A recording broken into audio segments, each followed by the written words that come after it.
Oh, Mountaineer Legends Pregame starting right now. We have Mike Collins up top, who's in the Hilton Hotel in West Palm Beach. Mike is the only one that actually drives into a hurricane. I drove through it. I missed it.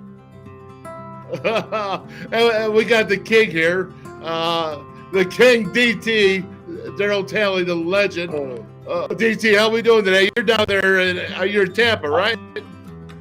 No, I'm in Orlando, but hurricane and not no. You're in Orlando, all right. Then we got Mike Dunlap, who's here, who's a legend, West Virginia. He's going to be voted into the West Virginia Sports Hall of Fame, apparently.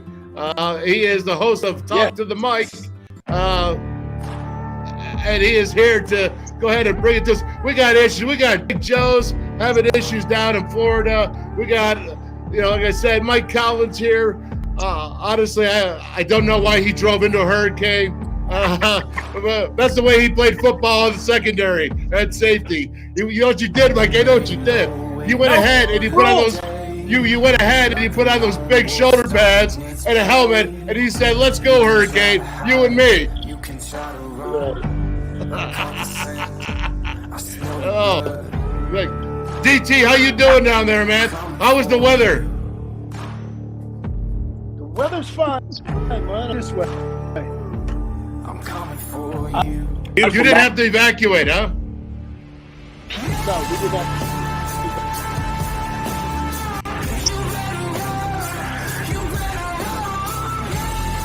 Mike, what did you think of the Talk to the Mic podcast you did last night? I thought it was great.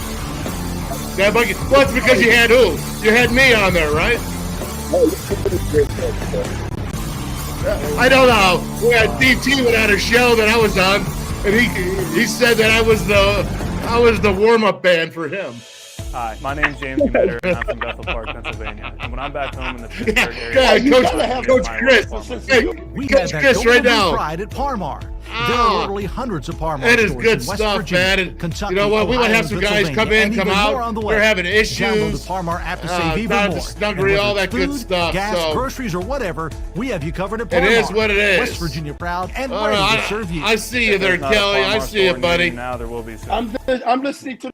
Where the true gold and blue faithful go for the best in beer, burgers, pizza, wings, We got to get and through more. this here. It's the This Mountaineer is the Tap House spots, on the man. Evansville Love it. campus. Parmar Mountaineer Tap House Stores. features well over 40 There's craft not one beers near on you tap, now. plus the best There will be appetizers, one salads, soon. burgers, wings, pizza, and tacos. And you got the University Tap House. City has They to got offer. they got Enjoy the their incredible exclusive craft food. cocktails too. Where, I Dine like on the to eat. balcony or chill out inside with walls and walls of TVs. Mike Follow Dunlap, I Mountaineer see you, Tap man. House It on looks like social you like to media. eat, too. Mountaineer Tap House, second floor above the Parmar store on the Evansdale campus. I'm way down for my playing weight.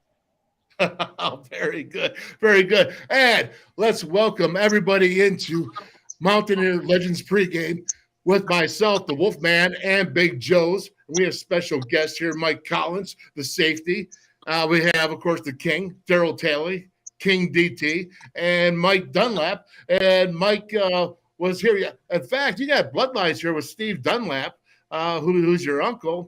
And, of course, you were voted the best high school player in the state of West Virginia before you came to WVU, Mike. What's going on? Just living the dream, brother. I'm on the kidney transplant list. Anybody that might want to give up a kidney, O positive, get in touch with us. But got a podcast going. Got another little business going. And the main thing is I'm trying to help DT get into the Pro Football Hall of Fame. And everybody I talk to says he deserves it. Certainly, in my opinion, if you go back and look at the bills that we're in, they all mention Darryl Talley. Every single one. Every single one. That he is the guy that got him going. He was the leader. But Darryl's a humble guy. He didn't bring attention on himself like so many players do today. And so we're working on that through DNL Enterprises. And I look forward to being there when they put that gold jacket on him. And I better have a good seat, DP. I'm going to try and get you a good seat. Run one right now. Hey, you know what? The one right next to the exit of the door. Yeah, that's the That's seat right. we're gonna get. That's why it's next to me. That's the best thing. Yeah, you know what? We're gonna take you, man. We're gonna roll you right on out there, brother. Because you know what? You know, if you know Mikey D, this guy is a total survivor. This is survival weekend, and that's what Mountaineer Legends Pregame this weekend is about. Because as you notice, the show's called with the WolfMan and Big Joz, and Big Joz is not here because Big Joz has been under some serious pressure down in Florida. His home, very, very tough. Very, very tough. And I don't want to overplay it, but I think he needs a lot of prayers and love for him himself and his family. They mean so much to our Mountaineer world. I mean, it's crazy. You know, Mikey Collins, I talked to you, and I'm kidding you saying you drove into hurricane.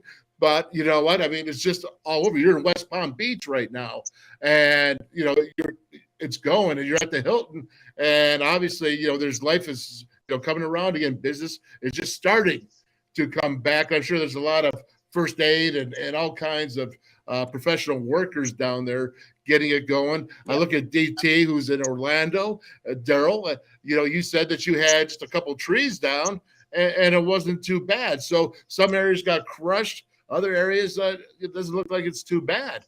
Some. Well, we didn't get hit. Basically, what we have is a lot of water down trees. But down in West Palm, they have been over in Sarasota. They took the so yeah. Some of their areas look like I said, looks like has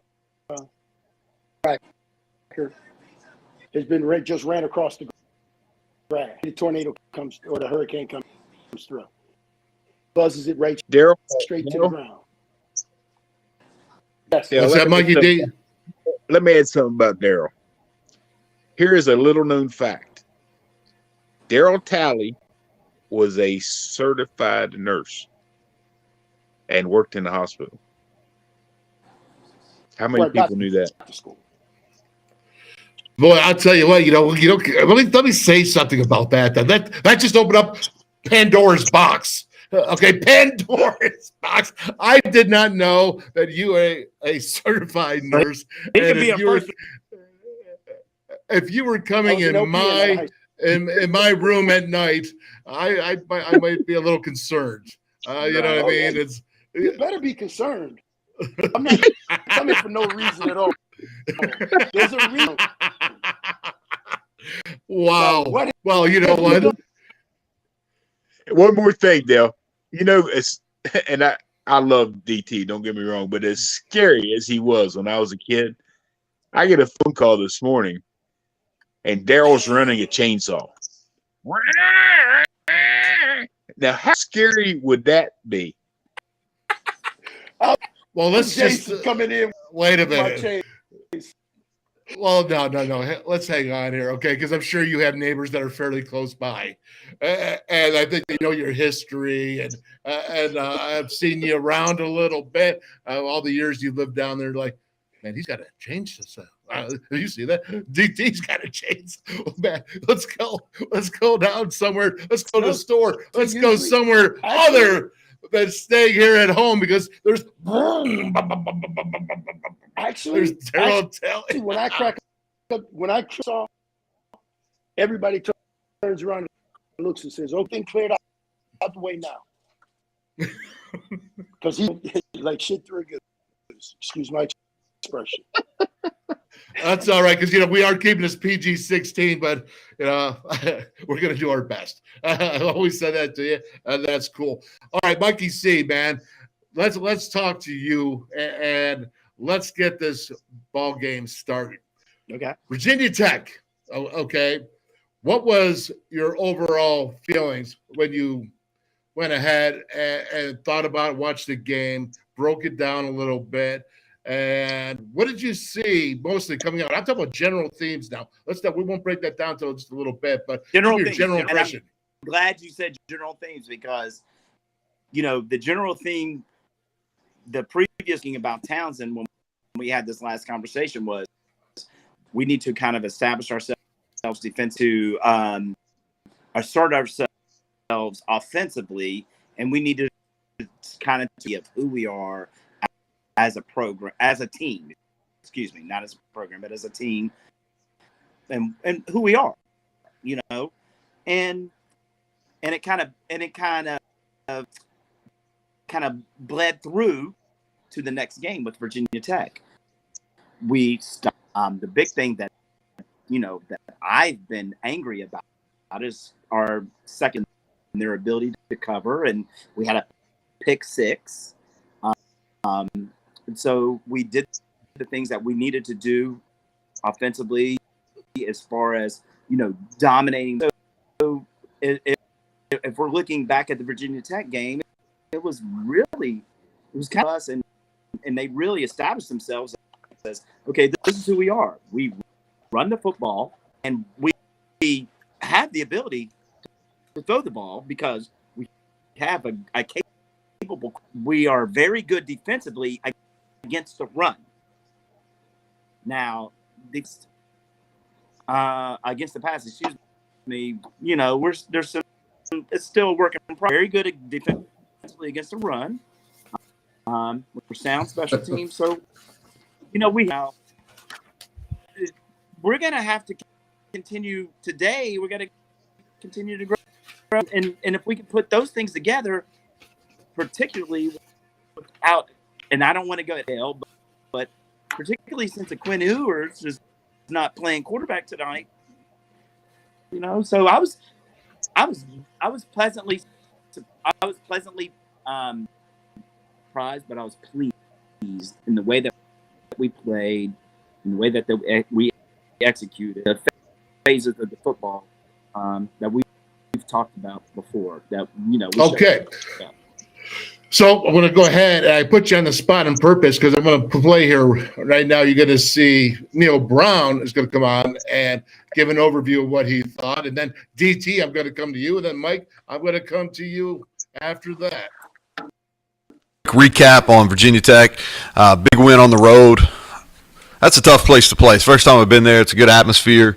I thought our fans, they came, they stayed. That was a lot of fun there at the end, getting the Black Diamond Trophy, and it'll be here for the foreseeable future. Proud of our guys. Thought we had a good plan in all three phases. Thought they handled adversity really well. Thought they handled the short week well. And it was a complete win. Okay, so DT, you played down there in Blacksburg before. It's hostile to West Virginia Mountaineers. It's a tough place to play in, and obviously they have a solid program. And the live action, just like Pittsburgh, man, it's been like two great stadium atmospheres to return to, which tells you a little bit about the rivalry, which we could always talk about later. But, what's your first impression? You heard Coach Brown, you heard Mikey. What are you thinking about this team after that Virginia Tech game?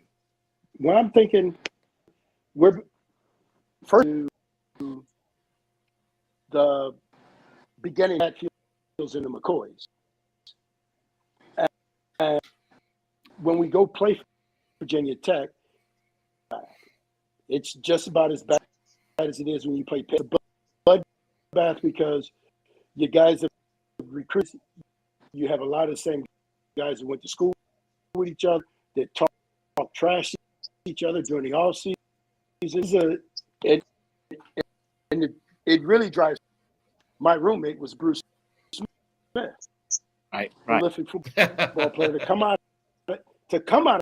for the other person that could be close to that is Michael Vick. If anybody else that may be better than the two, and it's all about respect and giving the other guy. I do not want Virginia Tech. My daughter went to Virginia Tech. Me and my wife. Wow. It's a little bit of yours truly, but I think they're good football. Did was his guys went out and dominated a football game in all phases. They beat them on special teams and they beat them on offense, and that's basically to a rivalry game. have to go in free phase, not giving them a chance to breathe. Yeah, you know what? No, you're right, and it's so good to hear you. Before I get to you, Mikey D, but I thought that I always say, so the way I talk. I'm like, hey, you got to storm your gates. Go to Lane Field. You got to attack and really show up strong for the Mountaineers, because this is a game that they hadn't been playing in quite a few years, and except for last year, and knowing the rivalry, they'd never had experience. Even the coaches didn't have the experience. I understand that, but the thing you got to remember is you don't have to go to find an argument between West Virginia. That's when you go there, it's going to be an argument. They're going to tell you you're not as smart as they are too. Right. Oh. Yeah, you're. Trust me. Is dirt. So guess what? But I've seen a lot of it, and I've given my share of the garbage back. I'm not going to sit idle and let you beat on. We're going to get up and fight for ourselves. So, absolutely, that is the truth. Yeah, and it's just you like are. fighting with, Go ahead. It's just like fighting with your brother. You go to fighting. What does Craig do? Craig says he may be all right. Nah, maybe on the scale a little bit. It may help a little. And then we watch the two of you go at it more. Same deal. Yeah. That was usually over, who was going to get the biggest piece of hamburger, whatever it was. I apologize to break you up, but it's Virginia Tech and West Virginia. Pitt in West Virginia is like the brothers fight. And I can Huntington, West Virginia, Southwestern Virginia, South and Southern West Virginia, but Pitt, West Virginia, that's our brother. And so when they beat your cousin up, you gonna whoop his ass. You gonna smack him right in the face. You ain't gonna because you only see your cousin every so often. But I'm gonna tell you what, you mess around.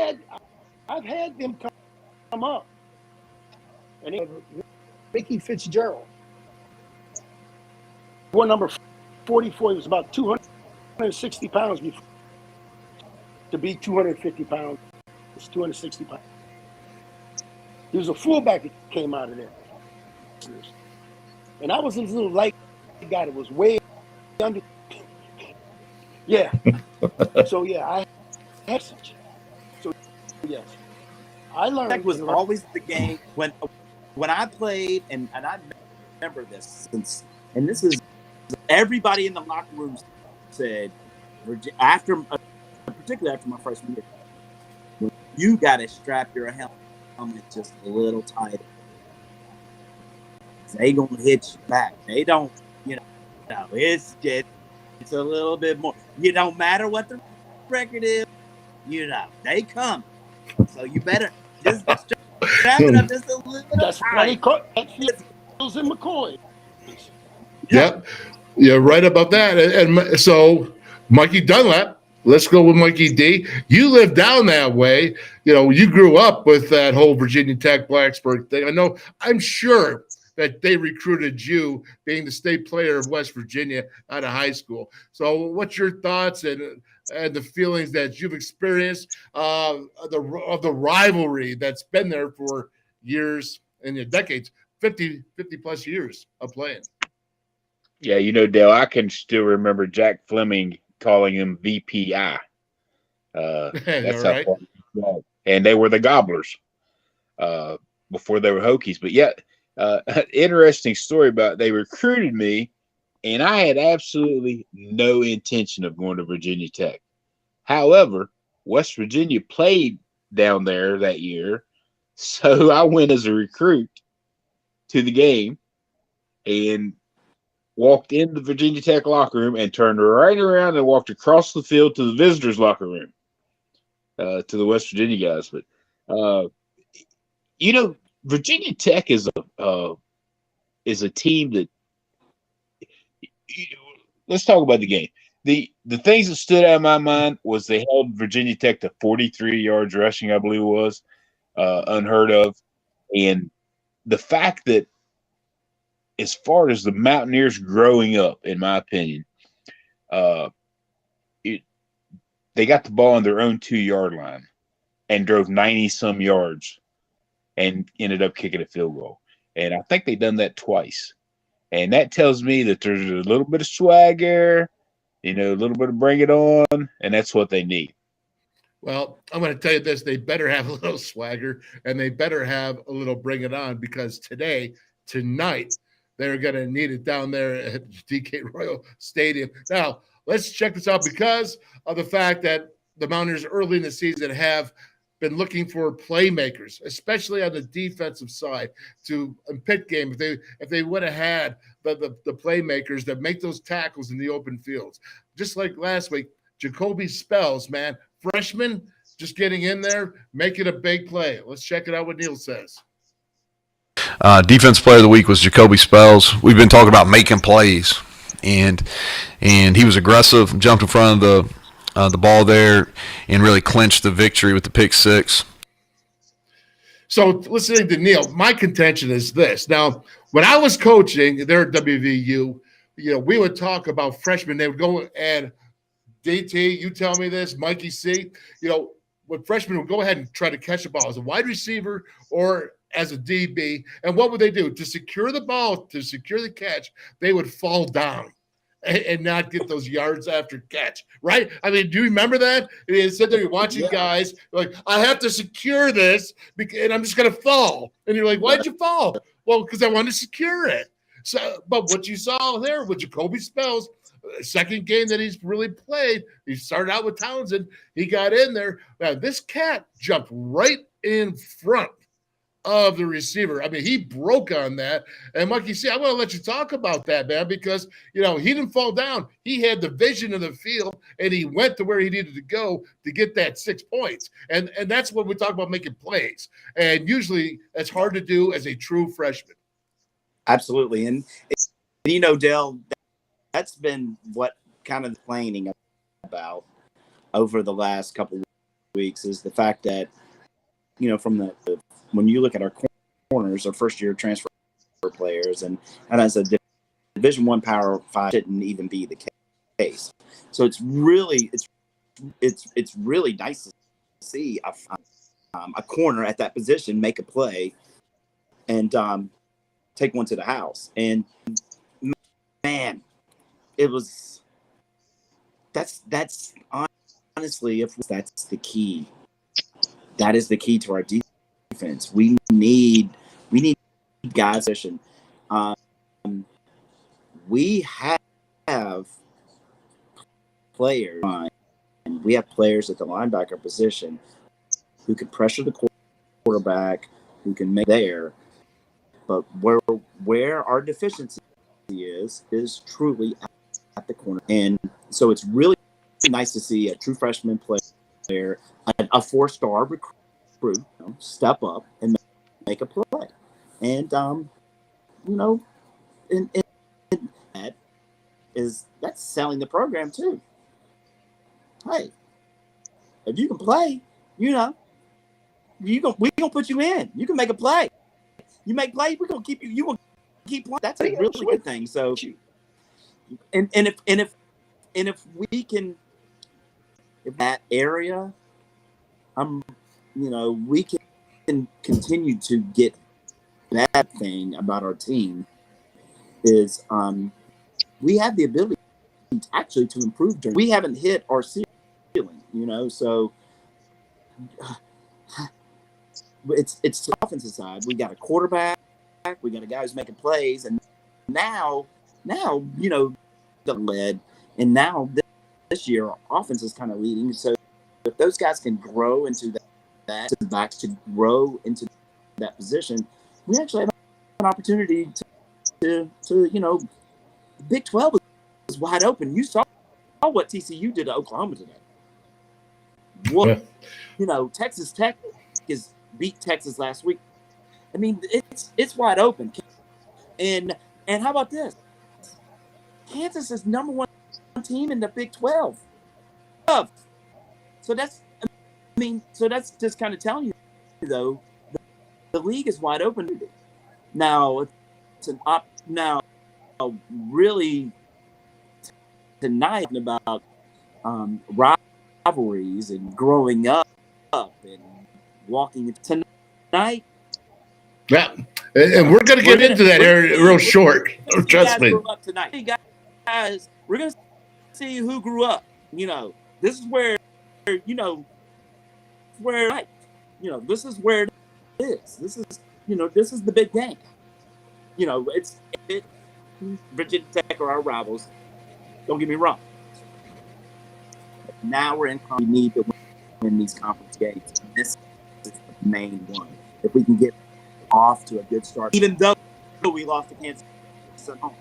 But let's keep it real. If we can, let's not worry about that now because they're 2-2 and it's even. We're back. We're back even, and we have an opportunity.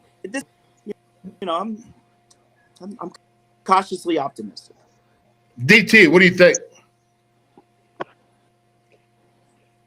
I'll say everybody better come because the way I see it, nothing to lose and everything to gain. This, I'm 2-2 now. Changes for me, for my season than what it is. Yeah, in Virginia Tech that shouldn't have. We hadn't done in a long time, and that's so. Now you got guys. Now it's just the idea of keeping them on that. Everybody's got to hold everybody accountable. You got to hold that guy accountable as loud as the guy on the field is. So you can't have one guy doing more than the other. Like I said, just holding everybody accountable right now is when you're going to really make your team. You've already seen what it's like to be. You've seen what it's like to get beaten in a close game. Now you've come out and you won just you know how that feels. That's a feeling you want to keep that feeling. That feeling, you like the way it felt, you came out, then you should try to duplicate. Yeah. All right, Mikey D, what's your thoughts, man? I think that the Mountaineers are going to do well tonight. I don't think it matters that Texas's starting quarterback is out because I feel like they're picking up confidence. You step off the bus thinking you're going to win. You're underclassmen. You look up to your big brothers like Darryl Talley on the team and see how they're preparing and see how their their mannerisms are and one play at a time. I think JT Daniels has got the swagger. I don't know him, I've talked to him, but he seems like a leader. And you telling me yesterday that West Virginia's record at Texas was 4-2, I believe you said. And that's correct. I just, in all honesty, I'm taking West Virginia tonight. I think they're coming to their own. They're a couple of plays away from being 4-0. If you break it right down, and they're scoring points, and they're not afraid of Texas. And one of them. Got to go horns down, right? There you go. All right, so let's look at it this way. Okay, when you sit there and you think about growing as a team, you go through the schedule. I mean, Kansas is not looking like a terrible loss like it did originally. When you sat there lost, you're like, oh my gosh, the worst team in the conference. Well, they're not going to be that. We all know that. In fact, I really think they're going bowling. So that being said, with that, they still had an opportunity to win. As bad as their defense played, they still had an opportunity to win. And I think that does mean something. And then, of course, you went to Townsend and you took care of business. We know that all that did was stop the bleeding. And then you went out to Virginia Tech and you went in there and you kicked some can and you pretty much dominated the game in most of the fashions, and you wore them out, and you forced your will upon them. And there's some players in there that we also have to look. Now, I went to defense with Jacoby Spells. Let's go with this, what Neil has said about the offensive player of the week, because obviously this guy is making a big impact into, of course, the offense. Offensive player of the week was C.J. Donaldson, 23 for 106. Had 3 receptions, had 2 really nice blitz pickups. He continues to be a high-end player. DT, I want to go to you on this one right off the bat, because C.J. Donaldson, this tight end 3 weeks ago, right? Tight end 3 weeks or 3 weeks going into camp, and now he's a running back at 240 pounds, and he's got great vision. You've seen him sidestep. You've seen him do so many different things, and he was a tight end, so he's got ball skills. What can this guy be as a true freshman at 240 pounds? 240 pounds, I'm going to tell you that. And when you hit him, you bunch. Because when you think about a guy, well, he's 240 pounds, and if he runs, that's got to be a pretty big. So with that being said, what I would be looking at him and going, okay, I'm looking at my children to hit him because he can't run too far from me. And I like contact, so. Nope, I know you do. Mikey D, what do you think, man, about C.J. Donaldson? Give me your thoughts. Yeah, how about the polka dots? I'm really enthused about it, and I'm like you. Did he have any running back experience at all before they switched him? How did that come about? But yeah, he's impressive. He's a guy that, as an offensive lineman, he's given the best effort. Therefore, you're going to give yours. He interesting enough with Darryl Cook. Ask Darryl what he played at, Dale, compared to a 240-pound running back in today's game. Right. Ha ha. Okay. 12 pounds until my senior year in college. Under 200 pounds when I was hitting people. So that just lets you know applied force. If it's applied right with the right amount of force, and I'm a big proponent. I know how to use leverage. Used it my whole life. Because anytime you're a midget, when you're coming out of school, and then you to everybody else, and then when you catch up to them, they're kind of big now. I was. So yeah, that works. Oh, good deal. Now, so let's move on here. Okay, we have Graham Harrell, the offense, and he's talking about the offense line and building behind it. Let's hear what he has to say.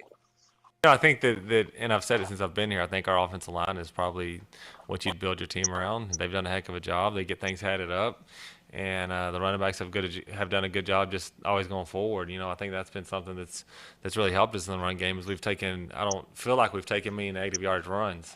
And so even if you're only getting 2 or 3, as long as you're not going backwards and getting way behind the sticks, there's value in it, And so that's probably, like I said, I think a lot of that has to do with the offensive line playing a lot of games together, and so they're not getting confused and giving free runners in the backfield.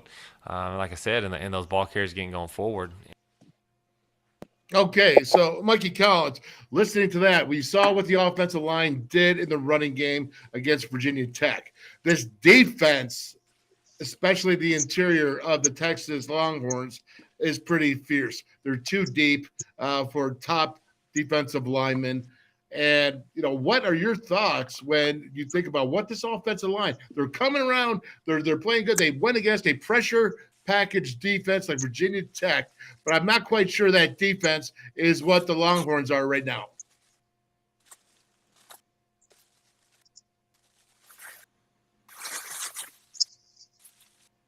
You're out there, Mike Collins. We're having problems there with you. Down in West Palm Beach, no wonder why, man. But I get it. So let's go. Let's move that on to you, Darryl. What do you think about with the offensive line coming together, having to go against this defensive line? You've been around great players, man. You're around Bruce Smith, so you know what a great defensive lineman is and what they can do. How does this offensive line have to come together and go ahead to be successful tonight? Have to do number one, an offensive line, in my opinion, is like a tug of war because you got 5 guys and one guy is going to be strong to pull a little more to his side. So what you got pulling on that rope with the, and what that means is for to have the same amount of tension on the rope, because if I let up on it, then guess what? We're going to lose because you got to have everybody pulling it, not letting anybody get away with it. The thing is, you got to that you're going to dictate turn. Even if you have an offense against them, but you do have a will on someone. And that's what the offensive line goes. Just impose because once you start to impose your will on someone, they'll start to fade. They'll down. They'll just sort of back up, and So that's my thing. In every game, thinking, okay. I'm going to on you, and I'm going to make use of Darryl. All right. So, Mikey D, flip this over to the other side. Now you're looking at this defensive line of West Virginia, and you're looking at this offensive line. Now, this offensive line, they got Bijan Robinson behind him in the running back. Neil Brown says he's one of the best players in college football. And you got a big offensive line there, 6'5", 320, 330 pounds. They're good they're good in blocking for Bijan Robinson. But what are they really when it comes to the passing game is they have weaknesses. They are much what I call rhino heads.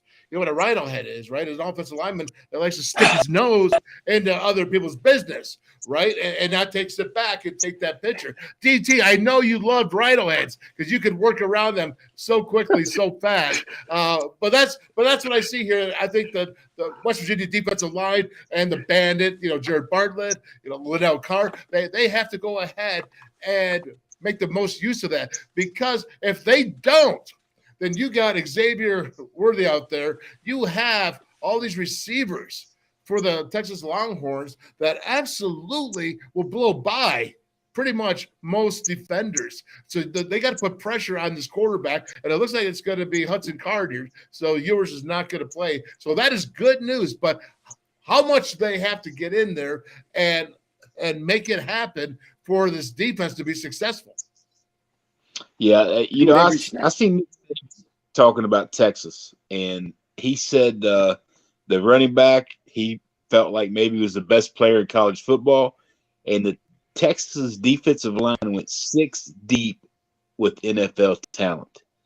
So if I'm West Virginia as a lineman, and I hear him talking about how good Texas's defensive line is, that just makes me want to strap it up, put that chin strap on a little tighter, get me a new mouthpiece, and go to business. And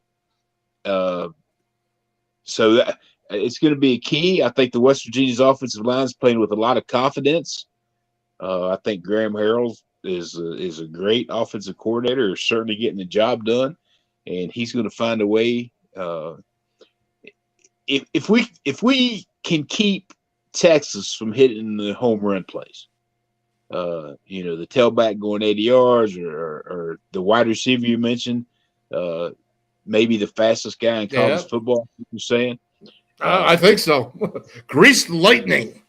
Yeah, I mean, if we can do that, and through scheme and through talent, I still, I picked Marshall to beat Notre Dame. By the way, that were 20-point underdogs. So West That's really Virginia. easy to say today. That's really No, easy to say. I've got it on record on my podcast. But West Virginia's it's getting 9 points or 9.5 points. I take West Virginia straight up. Well, listen, let me tell you this right here, Mike. If you got it on your podcast, okay, go ahead and brand yourself real quick. Tell them what you do. Oh, I've got a podcast called Talking to the Mic, play on words, talk into the mic. And we have a lot of guests on. We've had Darryl on a couple times, had Dale on a couple times. And for instance, yesterday, I go to dialysis 3 days a week, and I sit in a chair for 4.5 hours and nothing else to do. So I've done a podcast with Dale. And, we highlight things and have some great guests. We had Coach Nealon on, Oliver Luck. So it's picking up steam. We've done 71 shows, starting to get some sponsorships, and I appreciate you, Dale, mentioning that. And I think we do all right for what we do. Well, that's good news, man. And I'm going to hear, hey, DT, where are you going? I got I'm running away. Oh my gosh, he's going out to get the chainsaw. I think he's chasing the little dogs. Yeah, he's chasing the dogs around. But let's go with this. Okay, I'm going to say let me just give a quick overview here. So we're not going out. I think that when you watch Alabama, okay, Texas Longhorns gave up an 80-yard run to Alabama. They gave up 2 or 3 long passing plays for touchdowns. Texas Tech, when they were up above. Now they have all this talent, and DT, I'm not addressing this to you because if somebody knows talent, you do. And I'm addressing this to you. So you have all this going on, all this talent. They look really good, and they're pulled high socks, and they got high asses, and they're fast and athletic, and they look like an NFL team getting off the bus as a college team, but they're 2-2. Something's not quite right. And it seems like they play hard, and then they give it a big play. Is that just not being focused? It certainly can't be because of talent.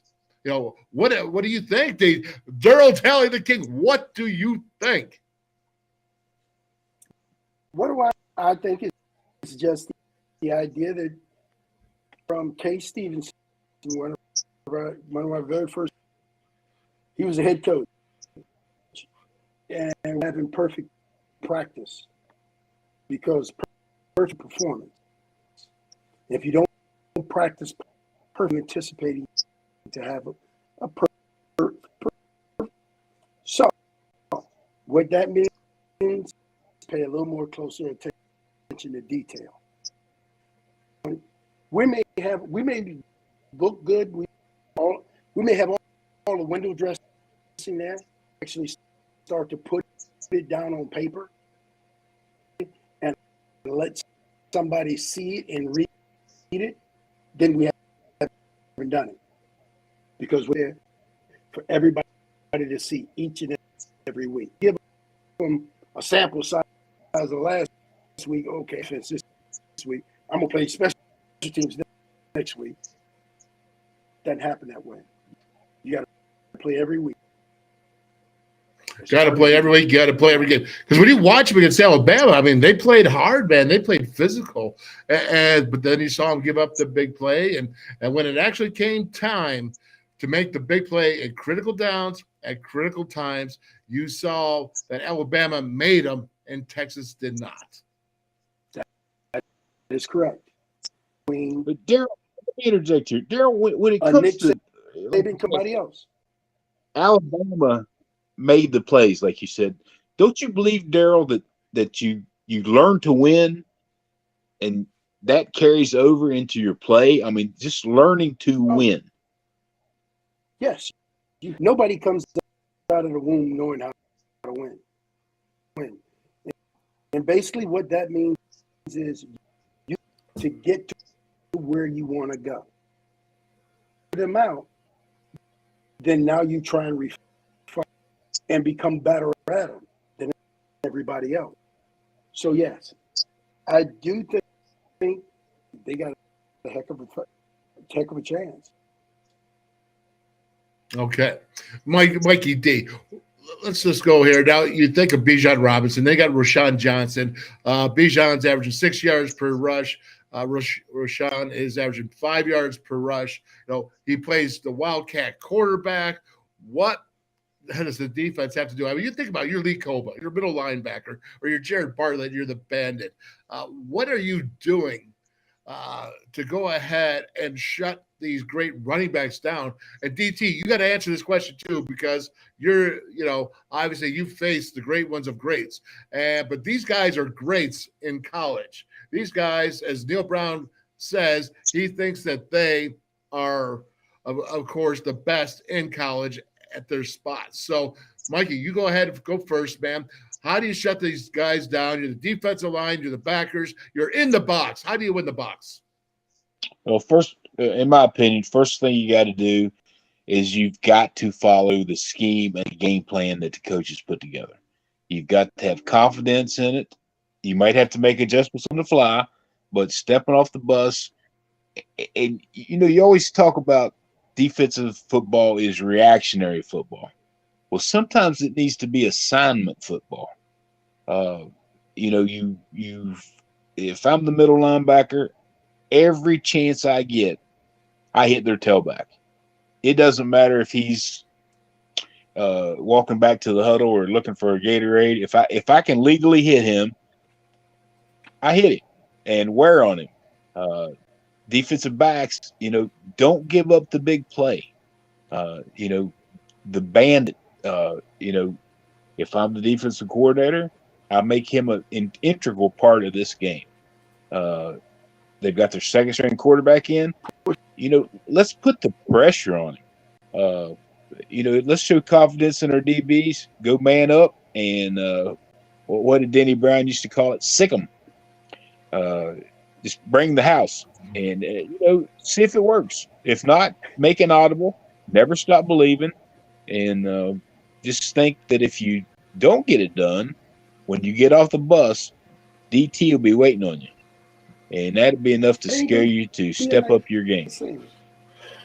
Well, you just keep going back to that theme. I mean, I know this is the month of Halloween here in October, and you're going back to the chainsaw and the neighbors being scared and all that. Now, DT, let's not lose focus, because I want to hear what you say. You got Bijan Robinson. I mean, the dude's a powerhouse. He's fast as grease lightning. Hey, listen, not only can he take it to the house running the ball, but he's got huge plays coming out of a swing pass and scoring touchdowns. And he can catch the ball. He's got ball skills. Oh, he can have. He's a good player. But what we have to do is we have to be up to that.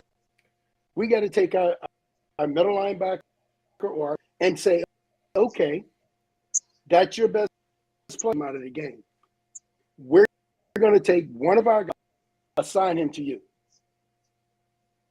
When we make ourselves weaker as a defense, but in your head, we let you know that we're going to be waiting on you. We're going to go to the bathroom. We're going to hold a tissue while you blow, and then we're going to slap you in your nose and see if it bleeds. We're going to test you every kind of way we can. And we can't let this guy ounce of air. When he walks in the room, to suck up all the air in the room, because oxygen deprived. We want him to realize that there's going to be a game. We're going to want him to know that he was in one. That's the way I look at it. I take it as a person to take it out on a guy, because you know what? No shirt on it I have on today. We may have the same. We got a different shirt on. So if that other team, that means I get my frustration on you from what I've had to listen to all week.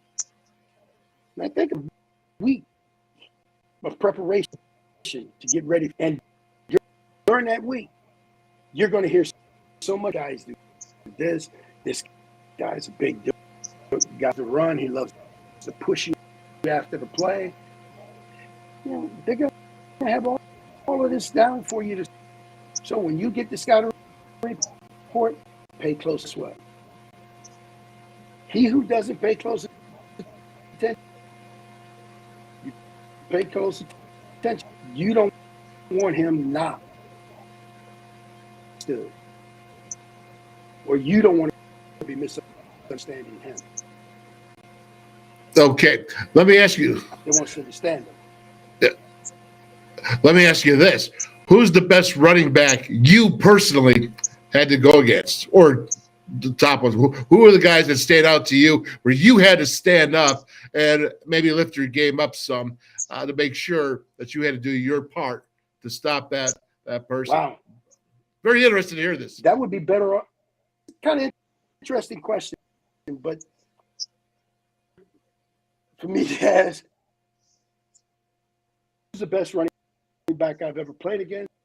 That's kind of hard because I played against from Franklin to Barry Sanders to Eric Dick. I played against real exception of Jim Brown. I think you really think about it, to go back and play Franco Harris, that was a treat. Best back I ever played against. The most elusive back I ever played against was Barry Sanders. The most complete back I ever played against, and I had to play against him in practice every day to be good. I had him and Joe Cribbs against, and Ronnie Harmon. Oh, so wow. Scared the daylights out of a lot of people that came from Detroit. So, yeah, learning how to play against the very different. So, okay. That's sort of Billy Smith's also DT. Didn't play against it. I wish I had played against. I got to run off the field to keep from getting hurt because there's a man that's 240 pounds, bad intentions being a running back. Now that I like to see. Okay, so you say that about Billy Sims, and you said Barry Sanders. So I got this straight because you broke up a little bit there. Barry Sanders, Barry as Sanders, elusive, most elusive guy I've ever seen. The best all-purpose back, I think. I may say I'm biased, but I think there's not too many guys that can run as catchy out of the back, and with an exception of Delegate. Thurman Thomas. But the most but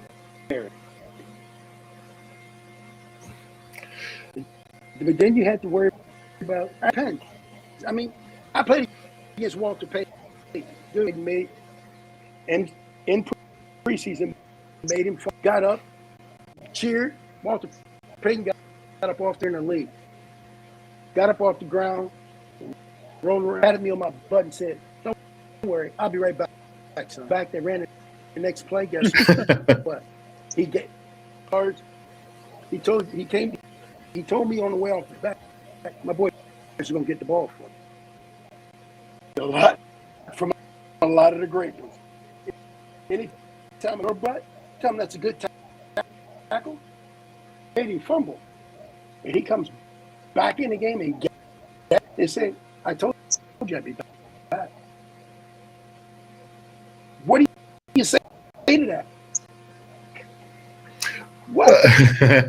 I don't know. You know, I want to say this. I remember playing in the Sun Bowl against Oklahoma State, and Don Nalen, Coach Nalen, said that, you know what, we have these two running backs for Oklahoma State, and I don't know which one is better. because it was Thurman Thomas and it was Barry Sanders. And Thurman was leading the nation in rushing, and Barry was leading the nation in kickoff returns, and I think punt returns as well. And obviously they both came out. But those two guys played together at Oklahoma State, which is crazy. The 1987 Sun Bowl.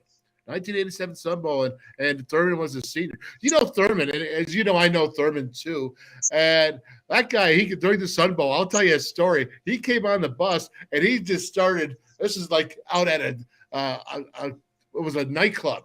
And so, you do the bowl thing and you go out to the nightclubs beforehand. And Thurman Thomas came on our bus and he just started razzing us, man. And he's like, we're going to get you guys. And we're like, get off this bus. And he was the funniest dude. He was funny. I mean, it was a good time. And Thurman, I will never forget that. He's a character. He's a character. That's why I call him the militant midget. The melting midget. No. Militant. The militant midget. It's on your ass. And there ain't nobody don't get him off. Standing back there going, get him. Picking him up. He is a feisty one. Very, very feisty. Okay, so listen, we're almost at the hour here, but what I want to do is I want to get back with you and Mikey D get you on. But when the Wi-Fi is so much better down in Florida with the storm and all those issues and the technical problems that we've had, as we lost Mikey over that whole time too, down at West Palm Beach, and I want to sit there and talk, man, because we got to really start talking about your career. And just doing this, just what we're doing, just BSing, man, because I think it's so important that we get this and we just start telling stories and mainly your stories. And that's what I want to hear. And I think Mountaineer Nation wants to hear these stories, man. So what do you say? You got to come back here. We'll get you out of pregame, but come back and we're going to start doing these stories. What do you think, Mikey D? Don't even let Darryl answer. I'm all for it, brother. Yep, I knew you would be because I know you're probably going to try to do it in a podcast, knowing you. Well, of course, it's no secret. Darryl and I have become great friends. We talk every day, and I'm fortunate enough to hear a lot of these stories. And you're right, the fans would love to hear. Now they can't hear all of them, as you well know. Locker room talk stays in the locker room, but when we had the Darryl Talley signing event back in July, Tim Agee came in, Dave O'Black, Al Johnson, several Mountaineers in the area, Mark Plants, Lee Javis. And the greatest time was after the event, and we sat and had a bite to eat and just talked, Dale, and you would have loved it. Hearing stories, a lot of them I can't repeat, but would never dare to, but it's just great stories.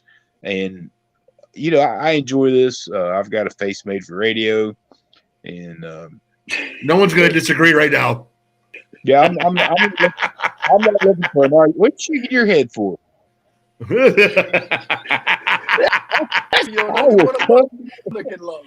Oh, all right. Hey, last thing. Tell Mom I said hello. I will. Hey, last thing. Give me your prediction, man. Who's going to win tonight?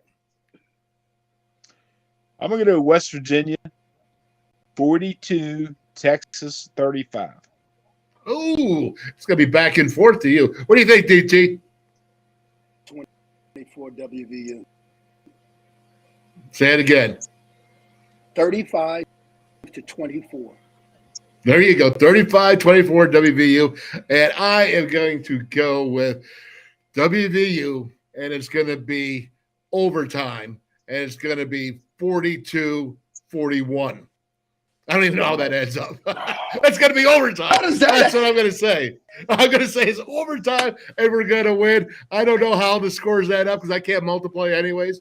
So somehow they're going to win in overtime, and we're going to rock and roll tonight, and we're going to party in Austin like it's 1999. Just with Prince. All right, fellas. God bless you, man. Hey, listen, stay safe down there in Florida. Mikey Collins, thank you for coming in. Yeah, thank Mikey Collins. Don't scare your neighbors too much. with the chainsaw, taking down the trees out there. Mikey D, we got to get you a kidney. So we're good with that. We're moving on. Next time, make sure that the camera kind of covers up your face more. And because we'll put you on the podcast. There you go. It works right there. All's looking good. And we're good to go, fellas. So, again, let's go Mountaineers, hail West Virginia. And DT, I am serious about us getting together, and we're going to start documenting some good stuff, brother. All right? All right. Out. See you later. Have a good day. Rock and roll, Mountaineers. Okay, so that is your Mountaineer Legends pregame, and I hope you got to hear some of that. I know it was broken up and with Darryl and having the technical issues that Mike Collins is down there in West Palm Beach. So prayers again for Florida. Tough with the Wi-Fi, tough with the production. So, but we got something out there. There's some good stuff. There's some good meat to the material. And anytime you can listen to Darryl Talley, King Darryl, that's what I call him. King DT, man, because I'll tell you, that cat has been through it all. And I told him, I told Mikey D, Mike Dunlop, I said, that this whole time, I believe that Darryl Talley should be in the Hall of Fame of the NFL. In the Hall of Fame. We helped Chuck Howley get there. I mean, Chuck should have been in years and years and decades ago. Well, I think that Darryl is one of those guys that, would be in if they would have won one Super Bowl game, let alone lose 4 of them. But losing 4 again is so impressive that you could get there 4 times in a row. You probably won't ever see that again. So the Mountaineers going in Austin, Texas, going in to face, it looks like a Hudson Card, and who is very, very, very, very elusive. Very elusive is a good word for him. He's a thrower. If you watch the Wolfman's call, I broke down Texas. I shows you his abilities. The Mountaineers really got to have to put pressure on him and corral him at the same time because those receivers are so talented, so fast. And I think that our secondary, even though improving, this is a challenge that maybe they're not quite ready yet for if they have to run with them, because who's going to run with Xavier Worthy? Not many, if anyone. So offensive line-wise, for the Mountaineers, JT Daniels, making those decisions. Should we run the ball or should we pass the ball? And I think that's where he is. And I said, I love his 5-star arm. I love his 5-star swagger, but I really love his 5-star brain and making the calls and the pressures of dealing with the pressure during the call and making the right decision. And it's going to be huge. Watch it. If our Mountaineer offensive line plays like last week and they can control that line of scrimmage, it's going to be a big-time game, a big-time fisticuffs game, a big-time bloody knuckles game. And I mean it. And I'm telling you right now from the battle, if they go into that mindset, they go into that whole mindset of, we are West Virginia Mountaineers, that we're going to take it to you like they did when they stormed the gates of Lane Field.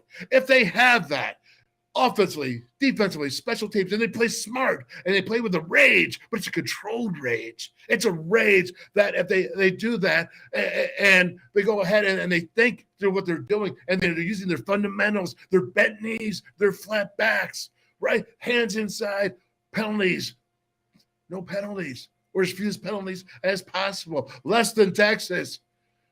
Not on critical downs.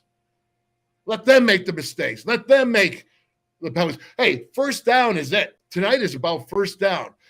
What's the second down going to be? Offense and defense. That's what it is. Who wins first down? I don't care if it's Texas. I don't care if it's West Virginia. Whoever wins first down tonight is going to have an excellent chance to be the victor, because that's what's going to happen. Do not, if you get far behind the chains, if you move back, if you get a tackle for a yard loss, if you get a sack, if you, whatever you lose, get 1 yard, 2 yards, and it's second and long, that's going to be the problem, because second and long causes issues for any offense, especially when you got 2 high-powered defensive lines and backers that box struggle.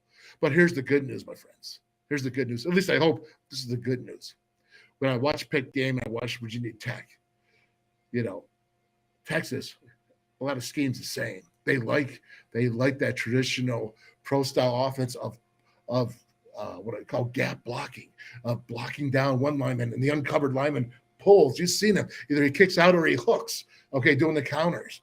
But what they do is they add some extra guys there, like Roshan Johnson being the quarterback in the Wildcat. And that just puts more numbers in the box. So the Mountaineers are going to have to commit to stopping the run. Neil Brown said he was going to stop the run. He had to if they're going to be victorious. And I agree with that. They have to stop the run and put pressure on the quarterback, because if you don't put pressure on the quarterback, receivers are going to be open. And if you don't put pressure on the quarterback, then he's going to have time, because they're not afraid. These are players. I'm going to say these. It's going to be hard. This guy is not afraid. I showed it in my breakdown. He'll stand right in there and take the hit, just like you saw JT Daniels. He's not afraid. He's not afraid, man.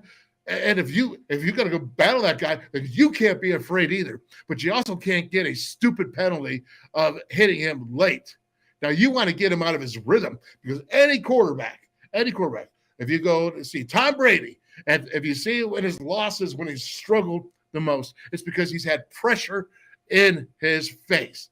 But the problem here with this guy for Texas, Card, is he is elusive. So not only do they have to put pressure on him to force the throws, the untimely throws, they have to go ahead and corral him.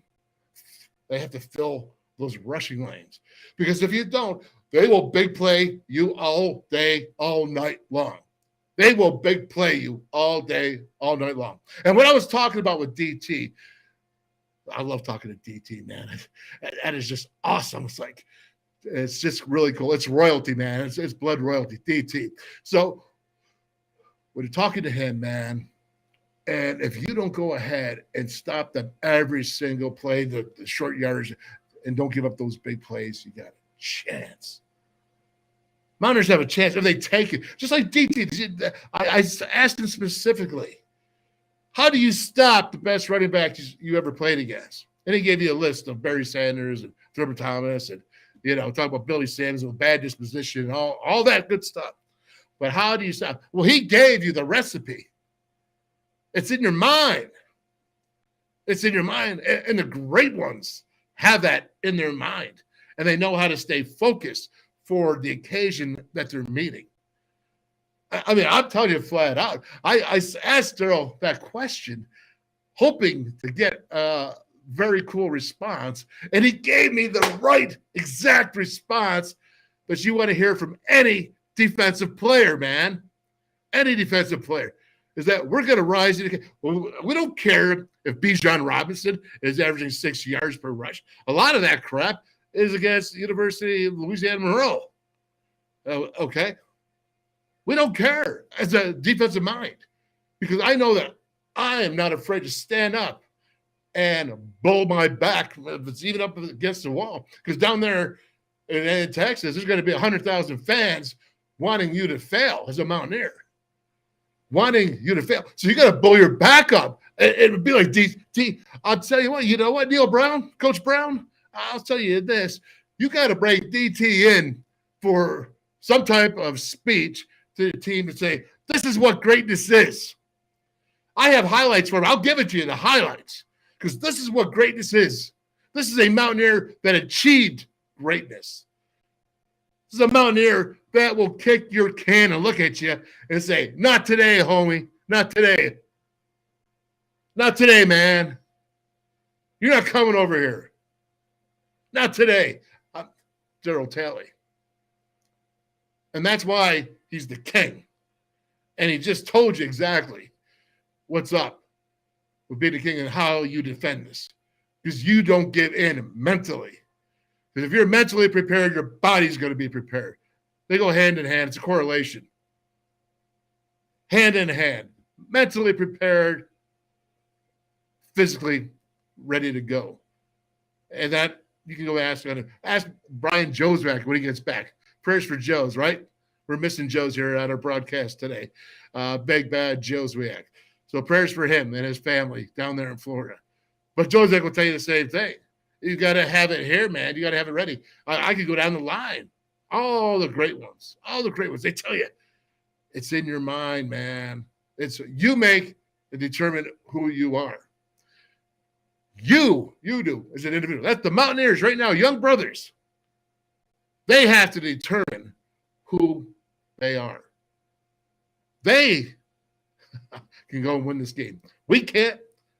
I can't, despite all my wanting for them to win, despite all of Mountaineer Nation's wanting for them to win. We can't do it. Neil Brown said it a couple of weeks ago when they were losing. There's only one group of people that can fix this problem, and that's the Mountaineers. Now, they fixed it. They came back. They're 2-2. They're 0-1 Big 12, 2-2 overall. Now, how much have they fixed it? How much are these guys believing in what they did last week and believing what they did against Pittsburgh and knowing that even despite the fact they did not play well against Kansas, at least defensively, that they still could have won that game, that they were still in there because an offense that was scoring points. What do you have to do to put this together with this team? Now you got to be right there, mentally strong. That's where it's got to start. It's where it's got to start. And that's where, honestly, that's how they're going to win this evening. Offensive line, got to be able to control the line of scrimmage. Got to be able to run. Move that first down chains. Win first down. Defense, win first down against those Longhorns. Win first down. Continually harass the quarterback of the Longhorns. Continually harass him. Continually harass. You heard DT. Harass Bijan Robinson. Harass Rojan Johnson because they're really good athletes. There's no doubt that this Texas team is full of big-time talent. They are 2-2. And there's some reason. I'm not sure what that reason is, but there's a reason why they're 2-2. There's a reason why they went and battled Alabama down to the end, but they lost some critical plays at the very end. There's a reason why they lost to Texas Tech after being up on them big. There's a reason why. And the Mountaineers need to find that reason and expose it. And there's only one way to do it, right there. All right. Well, there you have it, guys. That is Mountaineer Legends Pregame. I am the Wolfman. And thank you for joining me. I appreciate it. Darryl Talley, Mike Collins. We just had so many people that have been had a tough time this week down there. Tough time this week in Florida. So prayers for Florida. We'll be back up a week and a half when we go Thursday night for Baylor. Make sure you check out the 3 Wolves of football, the boys from Orchard Park. Just released Thursday. We released the Did You Really Do That? And that's kind of funny. And then we get into a discussion about chicken wings. And we're talking about the chicken wings in Buffalo because we're Buffalo boys. Orchard Park, New York. You got to love it, right? I should have asked Darryl Talley. My gosh, why did I just blew that opportunity. I could have asked DT, man. Like, hey, what's your favorite chicken wing in Buffalo? Because that's the original. And I think you'll like that. If you go there, if you go to Podbean.com, you can find the 3 Wolves of football. Punch it in, download it. Right? I live stream it every Thursday, so it's still cased in there. And then my Facebook, all through the groups of Facebook of West Virginia, so many of them, so many good Mountaineers, man. They let me go ahead and do that because I'm bringing you the truth about Mountaineer football. I'm bringing you the truth, and I'll never lie to you, and I'll tell you exactly how I feel. Not always right, but usually I am. All right, I'm just kidding.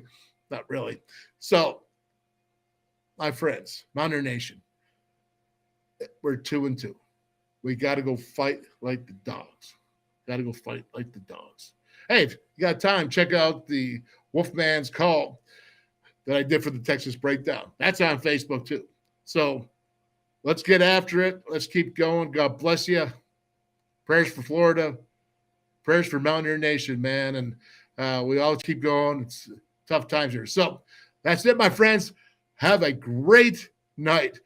Let's go, Mountaineers. Hail, West Virginia. Boom! Goodbye.